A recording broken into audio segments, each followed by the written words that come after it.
Diri sa atong tubag sa Salmo, nagkanayon nga ang mga hukom sa Ginoo matuod ug silang tanan matarong. Sa unang pagbasa, dunay gihukman sa Ginoo pinaagi ni Propeta Amos ang gingharian ni Jeroboam ug kadtong pari nga si Amasiyas. Gihukman sila nga mga matay sa panggubatan, mabihag sa ilang kaaway, ug gani ang asawa ni Amasiyas mahimong daotang babae. Matarong ba ning hukom sa Ginoo? Matarong ni? Kamoy hukman ani, okay ra ninyo? Ha? Ano, di man mo mutubag? Kamo ba mo'y hukman ani, matarong ba ni o dili? Nya okay ra ninyo? Lingay mong tupad na okay ra kan? Patyon kas gubat, hapit na ra ba? Hapit na ra ba? Okay ra ninyo, mga matay tas gubat, mga Pilipino? Okay ra? Oh, dili man lagi. O mo na yung hukom sa Ginoo, di? Okay. Niya diri sa atong ebanghelyo, niya sa taong patyonon, paralyzed na gyud, giyayungan gani, iya sang giayo. Maayo ni dili. Kusga. Para nako dili maayo, tiwasin na lang nang hapit na mamatay. Buhi aang angay pang mabuhi. Sinang anang bihagon mo sa inyong kaaway. Tabla ra say paralyzed anaway, kay paralyzed di man kalakaw. Mabihag ta di man sa takalakaw. Prisuhon man ta, igaid man ta. So murag wa man ni ayo ang hukom sa Ginoo na ipatyonon buhion, di ano'y buhi ipapatay. Di ba? Ang pangitaan ginatong sayop ba? Mga igsoon, ang una, ang hukom sa Ginoo matuod. Matud pa. Nya unsa may hukom sa Ginoo nga matuod, kadili magpaling-paling. Ang sala dautan, mubunga og kadautan. Ang buhat nga maayo og mubunga sad og kaayuhan. Ang mga tawo nga nagpakasala batok sa Ginoo nag-imbitar sa ilang kaugalingon og yawa or dautan. Aw di mao na nag-imbitar man kag dautan, kadautan gyud ang imong sangputan. Di gyud ta hukman sa Ginoo kanang pabor-pabor ba kay na magyusahay kining ato mga maghuhukom dinhi sa kalibutan. Apil nako kay mohukoman sad ko. Pabor-pabor bisag nakasa himuong way sala. Nya naay way sala himuong makasasala. Ingon ana man ta, di man matuod, di man gyud sa kamatuoran ibase.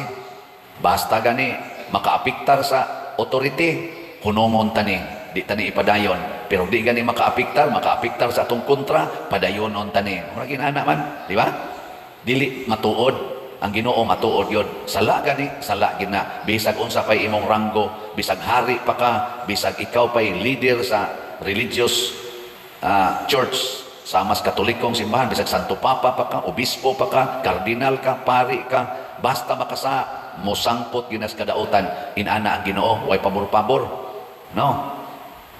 Nya kung ikaw gani nagbuhat og maayo sama sa pagtuo, pagpaubos, pagantos, pagdawat, paghinulsol, mga maayo man nga buhat, amo bunga sa naog maayo. Muna ang ingon sa Ginoo diri sa atong unang pagbasa sa atong ebanghelyo, niingon siya diri, gipasaylo na ang imong mga sala. Unya kay naghinulsol man ka tungod aning nahitabo nimo, nagbasol man ka, akong ayuhon ang imong paralysis. Mo bitang dili ta motugot anang absolute divorce. Ngano man? Kanang absolute divorce, patyon ang pamilya. Patyon. Tungod lang kay naay nakasala, tungod lang kay nakahatag og pag-antos, patyon ang pamilya. Mao na. Mura bagwa nay paglaom ba? Palihagod sa paralyzed nga tao, mura bagwa nay paglaom. Pero ang Ginoo makabuhi man ganing patay. Pero ang una gyon, di ay natong sulbaron sa pamilya, kani di ay pagbiya sa sala. Gilingay mong tupad. Inawa mo'y sala sa inyong pamilya. Wa mo'y sala. Mga bana, wa mo'y sala. Mga asawa, wa mo'y sala. Ha? Kinsa dinhing asawaha nga wa gi sala ta sa kamot. Kinsa dinhing banaha nga wa gi sala ta sa kamot. Oh, namiligro inyong pamilya. Namiligro. Kinsa dinhing mga anaka nga wagi sala tas kamot. O namiligro ang pamilya kay nisuod man ang sala. Mo nay kuyaw. Pasabot bisan pag mugamit patag absolute divorce, bisan kapila na nag-divorce, di gid na mawagtang ang kasakit o ang mga kadautan sa atong kinabuhi basta magsigi og sud ang sala sa atong kinabuhi. Mao nay hukom sa Ginoo, ang makasasala silutan. Bisan pag sa mata sa tao buutan kayo ka tungod kay gasigig sulob aning kaning ingon ani nya sigig misa nya magpakasa silutan ginas Ginoo. Bisag magsigi pa kag rosaryo dinhi kada adlaw sayo kay kamo abot kay magrosaryo gyud silutan gyapon kas Ginoo magpakasa. Bisag magsigi pa kag lektor diri salmo pa ka diha o kana sang tigdoyog sa musalmo pero magsigig pakasa maor gyapon dangatan ana kadautan unya sige kag simba magluhod pa kag maayo adto pa kas adorisyon igumag misa dugay pa kay kang mugawas dito kay sumpayan gid imong misa bisag taas na kay humilis pare sumpayan pa gid mo dito maghimo pa gid ta og overnight nga vigil sa Alliance of Two Hearts ug maraban na nato himuon wa kay tug kay magsigig yung basa anang mga opisyo pamalandong anang naang lain-lain na opisyo pero naagi po isa na maura gyapon wa nay kapuslanan di ba sige kag palit og slat kana okay ra hinoong tingali na no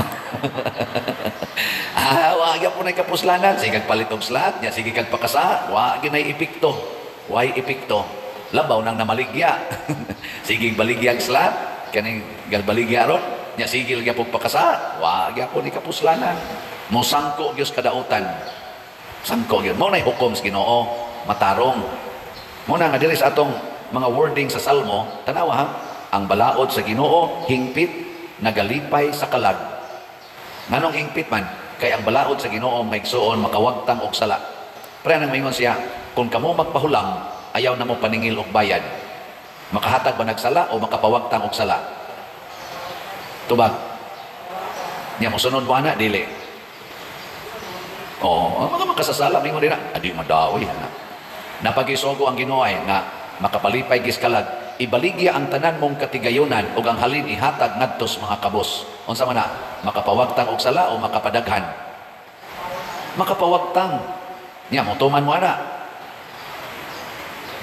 nang tubag napagisugo sa Ginoo higugmaa ang imong kaaway pasaylo alag kapituan kapito o tamparoson kaniya pikas aping patamparos lang sang pikas aping unsa man na makapawagtang og sala o makapadaghan kapawagtang niya mubuhat mo ana wa gyapon mao na kita di ay mo'y nag-imbitar sa yawa sa atong kinabuhi mo na kining atong gihimuan ro absolute divorce wa na magwagtang sa sala wa magwagtang sa sala nagdugang lang na og laing mga sala labi na gyud kay gi-declare na ni Kristo ang makigbuwag or makig-divorce sa iyang bana or sa iyang asawa niya magminyo og lain nakapanapaw og ang nakigminyo usad sa nakig-divorce nga asawa baka or bana nakapanapaw usab tanawa di ba na multiply na ang sala nidaghan ang sala niya katong mga anak nga nabiyaan asam sa tupadong adto sa tupadong sa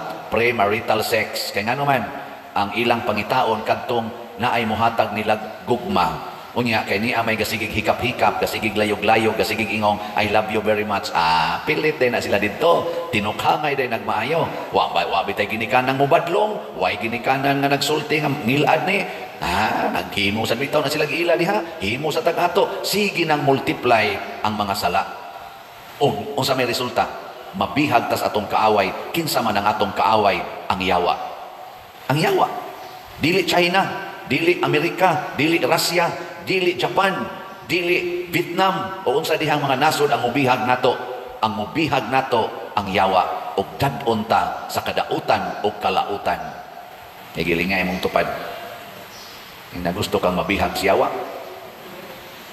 tingnan o nabihag na baka ro sa yawa muna ang Ginoo nagsigig yung hatag nato sa kapasayloan ang simbahan kaming mga pari mao ginay among role ang pagpasaylos mga sala o ang paghinulsulsad sa among mga sala.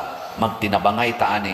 Ako dili magyud ko moingon nga ngilad nang nagsyabo ka, ngilad nang nag-adik ka, ngilad nang nag-drug lord ka, ngilad nang nagpuyo-puyo ka or nangabit ka. Dili ko moingon ana tungod lang kay nangabit ka. Nganong gisulti man nako, apil na ganin ang pagkiskis kilay, pagcolors buhok. Nganong gisulti man nako, dili tungod kay nisaway ko nimo, kung dili tungod kay naluoy ko basin og naglunang nakasasala. Kay ang sala mubunga gina nahimong ngilad ang pag-take og drogas kanang syabo pananglitan, marijuana, tungod kay mawad-an nakas imong kontrol sa paghunahuna sa maayong buhat.